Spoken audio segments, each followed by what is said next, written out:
বিসমিল্লাহির রহমানির রহিম। আসসালামু আলাইকুম প্রিয় দেশবাসী। আমরা ইনসাফ নিয়ে একটা সংগঠন করতে যাচ্ছি, জাতীয় ইনসাফ আন্দোলন, অর্থাৎ ন্যাশনাল জাস্টিস মুভমেন্ট। এটা আমরা সর্বক্ষেত্রে আমরা ইনসাফ চাই। ইনসাফ যারা এদেশের স্বৈরাচারী গোষ্ঠী, যারা এই দেশকে স্বৈরাচারী পরিণত করেছিল, তাদের বিরুদ্ধে আমরা ইনসাফ চাই। আজকে যে ছাত্র জনতাকে হত্যা করেছে, গুম করেছে, আয়নাঘর করেছে, সেই নেত্রী, তার নামটা আমি নিতে চাই না, সেই নেত্রীর বিরুদ্ধে আজকে যা বাংলাদেশ জেগেছে, তার বিরুদ্ধে আমরা ইনসাফ চাই। যদি সে অন্যায় করে থাকে, তার ইনসাফ হবে, জাস্টিস হবে, তার বিচার হবে, এদেশের মাটিতে হবে। তারপরে আমরা ইনসাফ চাই, জনগণের ইনসাফ চাই। জনগণ আজ এই জাতির স্বাধীনতার পরের থেকে এই পর্যন্ত বাংলাদেশের মানুষ বঞ্চিত, অবহেলিত, নির্যাতিত।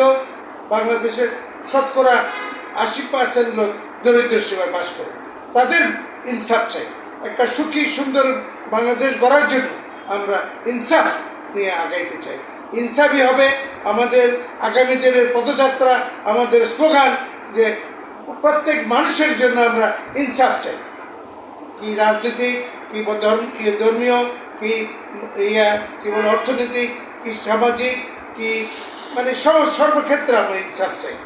আমাদের স্লোগান হবে ইনসাফ,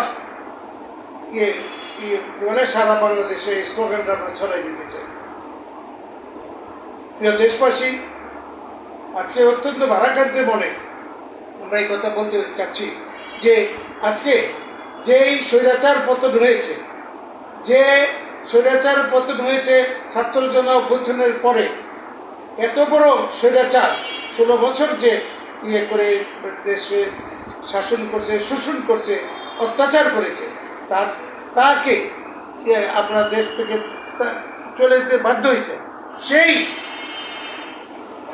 পতিত স্বৈরাচারকে কাউকে আবার প্রতিষ্ঠিত করতে চাচ্ছে। এটা অত্যন্ত দুঃখ লাগে যে আয়নাঘর আপনারা দেখছেন, তারপরে আপনারা দেখছেন যে কিভাবে এই যে এই দেশের উলামাদের কিভাবে নিয়ে, আমি মাঝে মাঝে ইউটিউবে দেখি, আমার খুব কান্না আসে যায়।